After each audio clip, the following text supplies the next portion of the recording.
Ta stämgaffeln.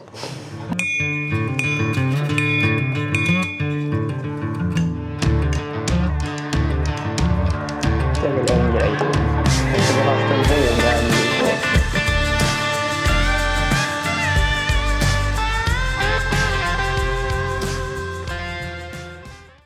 Du och Daniel ska prata om vad som gör en dämpare till en bra eller dålig dämpare. Ja. Och vi ska prata om ljud- och rekylreduktion, material, design, Ja, utveckling. vikt, Ja. förlängning. Det mesta som rör ljuddämpare. Exakt. Så jag tänker att jag går väl härifrån nu och så får Daniel komma hit istället. Ja. Hej då. Jag vill tillägga att jag är väldigt obekväm med det här. Jag kommer inte säga något mycket i det här klippet, bara så ni vet. Vad är en bra dämpare? Ja. En bra dämpare. Ja, men nummer 1 är ju en Stalon. Ja, Där är vi ganska eniga. där är vi väldigt i. Alltså en bra dämpare ska ju fungera bra till det man ska använda den. Så att möjligheten att anpassa dämparen är ju ett steg som man kan ta. Jag tänker på X-modellen där du kan olika fronter, du kan flytta mellan bössor, olika kalibrar. Det blir som ett sånt där multiverktyg. Sen ska den ju dämpa bra. Ja, precis. Det är ju lite därför den finns. Ja, precis. Jo, men alltså, det är ju ingen mening att ha en ljuddämpare på bössan om den inte ger den effekt som... Nej. Alltså ljudrekyl. Rekylsänkningen är ju som en bieffekt utav ljudsänkningen. Men de hänger ju ihop på lite grann. Men nummer 1 är ju, alltså mitt mål det är ju att jag ska kunna skjuta utan kåpor där jag jagar. Det är mitt mål. Ja. Och då blir det ju oftast det att det blir en lite större dämpare på den kraftigare kalibrarna. Alltså, jag brukar gå i utsträckningen där att jag bär ju inte runt på en massa onödig vikt. Det har man nog ändå. Ja, men liksom storleken på dämparen. Har jag en Magnum-kaliber som jag jagar med den dagen då får jag ju ta att den dämparen är lite större för att jag ska komma dit hän att den funkar bra. Jag tycker det är skönt just med rekylnämpningen om man så säger. Det är att ett andra skott är inte långt borta och komma tillbaks på målet relativt fort istället för att du ska ha ett pipres och en jäkla knall. Ja, mynningsflamma. Och mynningsflamma också. Så och jag är ingen som tycker om rekyl. Jag tycker det är jobbigt. Så att... Jag tror att generellt om du frågar hela jägarkåren så är det bara, nej, jag har inga problem med rekylen och det är inga bekymmer. Men låt dem använda dämpare ett tag. En bra dämpare. Och sen låt dem sen prova att skjuta utan dämpare ett tag. Skjuta in en bössa, en 9-362. 100 meter liggande. Backa lite bak kappa. Ja. Jag tror att de väljer dämparen ganska omgående. Det är jag liksom... Ja, men jag började med en 3006, en Husqvarna. Och liksom det var ju... Det tog ju ett bra tag innan man lärde sig att skjuta med den. Men det var ju... Att hantera rekyl, det var ju den stora biten. Och det är ju någonting som man egentligen nästan inte ens behöver tänka på. Nej. Nu gick jag åt andra hållet och skaffade en brutalare bössa så jag måste tänka på rekylen då. Men om man tänker decibel då, hur mycket ska en bra dämpare dämpa? Hur många decibel är man uppe på för att bli hörselskadad? Det är väl 140 va? Ja, 137 tror jag Arbetsmiljöverket har och det är någon Europa-krav också. Det är ju 137 decibel impulsljud och det är ju ett sånt ljud på en 8 timmars period tror jag. Jag ska inte svära i sten på den biten men liksom Det innebär ju att vi måste under 137 decibel vid skyttens öra för att vara på den oskadliga nivån. Och ett odämpat skott är väl typ 160? Ja, mellan 155 och 160 ligger en odämpad klasshitta på. Vid örat, inte vid mynningen. Då. Så det innebär ju att dämparen bör ta minst 20 decibel. Och det kan väl, alltså det är jättemånga av de här små dämparna till klass 1 som dämpar inte, alltså de är precis på gnällen. Vi försöker att vara väldigt ärliga i våra mätningar och transparenta med vad vi kommer fram till i decibel på olika kalibrar och så vidare, olika modeller. Och ibland ser det ut på pappret som att vi är 10 decibel sämre än en konkurrent. Men vi vet att oberoende tester kan backa våra teorier i alla fall, eller våra mätvärden. Men det är ju helt omöjligt för en kund att ens komma i närheten av mätarna. För jag tror våran mätutrustning i grundutförandet idag ligger på runt 50-60 000. Och nu med alla ytterligare features så är det en bit över 100 000 på den. Så det är helt omöjligt. Alltså, på ett vapen kan ju en tillverkare utlova en typ av precision. Du ska kunna skjuta 25 mm träffbilder och det kan ju en kund testa och verifiera. Men ljuddämpning, det är helt omöjligt. Ja, men också tänkte jag att man som skytt, man hör ju, alltså vi mäter ju vid mynning, men som skytt hör man ju bara i örat.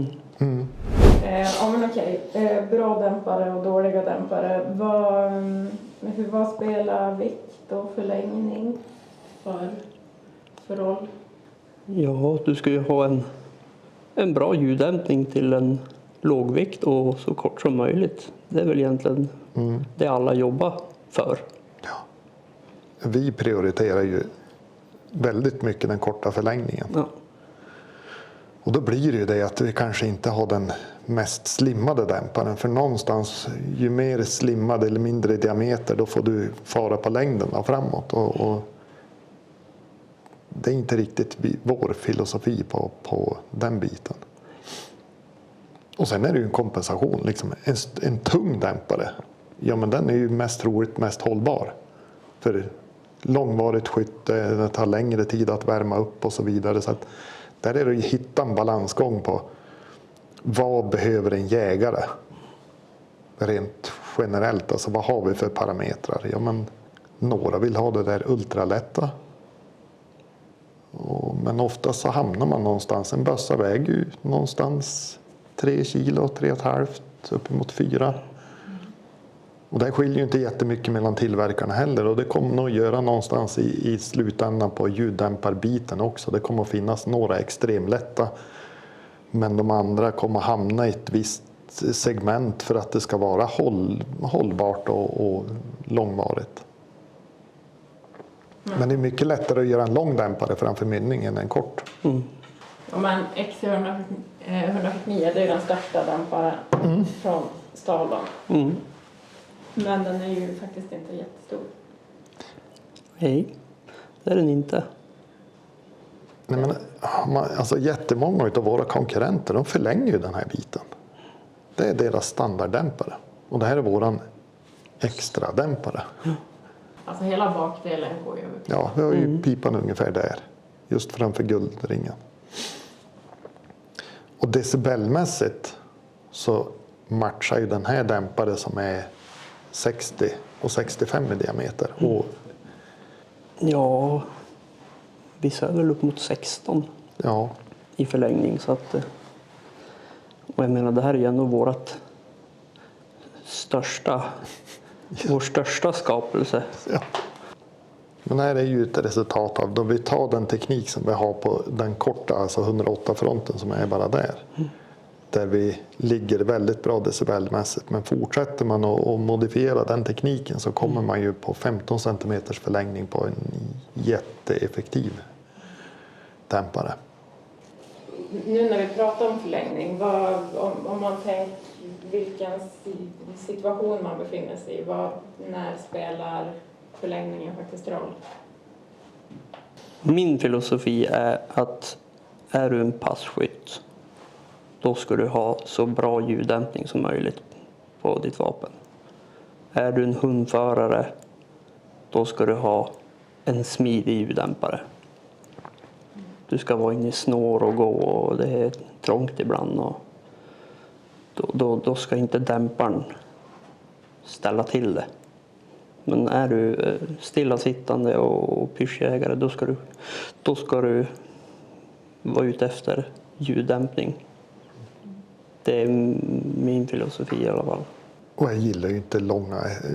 Om man har varit om man är fiskar lite grann och rör sig i naturen och man ska gå efter en å eller en bäck eller runt en sjö med ett hyfsat långt fiskespö. Då vet man hur det är att frakta långa saker med sig i skogen. Det kanske inte blir så långt till slut heller. Nej, efter lite olyckor. Nej, men just den här biten med att ju kortare vapnet är, upplever jag att det är mycket smidigare att jaga med det. För det, jag tänker där att passkytt, en lång dämpare kan vara en nackdel till exempel om man står i vissa typer av jakttorn. Alltså sådana med tak liksom. För då kanske du ska röra dig inne mellan ett par. Så kan man ta en lite kort, men som sagt var, våra dämpare med kort förlängning, de är riktigt bra dämpningsmässigt, men de långa är jädrigt bra. Hur är en bra dämpare designad? Den där ska ju vara snygg, men funktionabel. Nej, men mycket av det man tittar på design, men det är ju vad alla ser utvändigt. Sen kommer vi på invändig design, där man får tänka lite grann också hur får vi ut vatten till exempel, eller fukt. Det har blivit en jättehype till exempel med de här mesh-dämparna där man lindar ett mesh och grejar på. Jag tror ju att det meshet håller fukt väldigt, väldigt bra. Precis som en tvättsvamp. Det finns designer med där du ska kunna plocka isär och itu-dämparna i tusen och liksom vår erfarenhet är ju liksom att då dämparen är använd ett längre tag så ska man... Vi har ju kunder som har problem som inte har tagit isär dämparen på 10 år och får inte isär den på mitten. Om man skulle ha en dämpare som går att plocka ner i 5 delar så skulle inte det heller gå. Så att många sådana där design features kanske man kan hoppa över. Vad är fördelar och nackdelar med ett modulärt system? Fördelarna är ju att du kan ha den på flera vapen om du vill. Den möjligheten finns ju. Men just det där frontbytessystemet, det är ju en anpassning också till lagstiftning där man kanske att du har en licens på en dämpare, men har den så att du kan anpassa den till flera vapen, då räcker det med en licens på dämparen. Nu är det ju ett minne blott i Sverige, men regelverken finns ju kvar i övriga världen också. Men tar vi VR till exempel, ja, men har man en AR för att skjuta på banan med, ja, men då kan du montera en ventifront. Likadant på X-serien, så att både på halvautomat och korta långa fronter, du byter kalibrar. Det bästa vore om man köpte en ny dämpare till alla baser. Ja. En dämpare på alla vapen borde alla ha. Den där guldringen istället för att ha en delning. Men hur har ljuddämpare och kanske också användandet av ljuddämpare förändrats över tid? Ja, den får du ta, Filip. Ja. Ta stämgaffeln.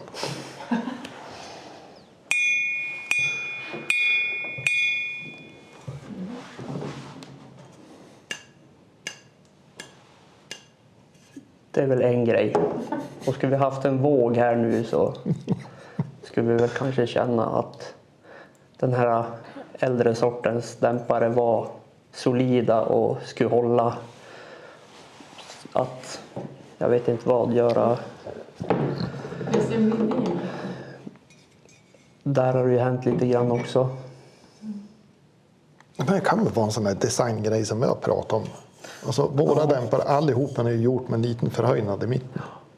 Och det har ju att göra med att en bössmynning är ju typ grov som en tumme. Men platt med en liten kröning på. Och den samlar ju bara så mycket vatten. Men en dämpare samlar ju hela, det är ju som en liten regnmätare. Så har vi ju tänkt på det genom att göra en förhöjning så att även om det samlas vatten uppe på så rinner inte allt in i dämparen.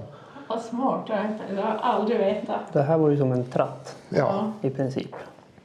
Och vars pekar oftast bösspipan när du går i skogen. lite snitt uppåt. Uppåt. Men de som hade de där dämparna, jag har ju sett flera, de gick ju med bössan upp och ner i remmen. Ja, jo, det Det var väl gick ju bäst. inte att ha uppåt för det är 7 hektar där uppe, det gick som inte. Och så då en stämgaffel på. Ja, men vad skulle ni uppskatta att den där väger? Den För väger, en X149 väger 430 gram. ja, den där vägen mellan 6 och 7 hektar. Och det skiljer ju jättemånga decibel. Alltså det skiljer tror jag 12-13 decibel som den X149 är bättre. De där gamla låg väl på drygt 20 decibel. Och när är den därifrån typ? Hur gammal är den? Den är nog drygt 20 år. Den är kanske 25 år gammal. Så utvecklingen har gått snabbt. Framförallt de senaste 10-12 åren har det hänt jättemycket på. Och nu är det ju teknikskifte rent tillverkningsmässigt på gång närmaste 5 åren också framåt med 3D-printning och lite sådana saker. Men idag så är ju ljuddämpare mer alltså regel än undantag när man köper en bössa. Ja, jag tänker ju lite grann, alltså, jag brukar jämföra den med kikarsikten då det kommer. För då generellt, jag vet att min pappa sa, ja men alltså så länge som du ser bra behöver du inte ha någon kikare. Då kunde du skjuta med öppna riktmedel. Så det var ju inte för den dagen man började på att se dåligt. Och så har ju egentligen, så var ju regelverket kring dämpare. Du fick ju inte köpa en dämpare om inte du var hörselskadad här i Sverige. Det var väl läkarintyg va? Läkarintyg, ja. Och sen lättade det sig upp då, och så vidare. Men idag så är det ju, alltså det är ett hjälpmedel som är helt oumbärligt ska jag säga. Ja, men nu har jag hållit på med det här. Ja, du är 20 år. Ja. Och Filip har ju varit här i 13 år. Så ni har ju liksom vant er att skjuta med ljuddämpare. Kan man ju lugnt säga. Skulle ni kunna tänka er att jaga utan? Nej. Nej, inte en sekund. Det enda skulle vara det för passkyttarna. För nu hör man aldrig ett skott i skogen längre. Det är ganska tråkigt. De ropar bara på radion att nu är det skjutet. Men man har inte hört någonting. Men Det var roligare förr på det viset. Ja, men många är ju sådär att ja, men det ska smälla. Ja, men då kan de väl skjuta, alltså, vi kan ju sätta in ett krav att då de har skjutit så då avlossar de lika många skott utan dämpare i luften. Exakt. Signalskott. Signalskott. Det har ju funkat. Okej, så var en bra dämpare med 3 ord. Kort förlängning Lätt. och effektiv. Jag måste säga gilla och prenumerera. Glöm inte att gilla. Vad sa du? Gilla och prenumerera. Glöm inte att gilla och prenumerera. Like and subscribe.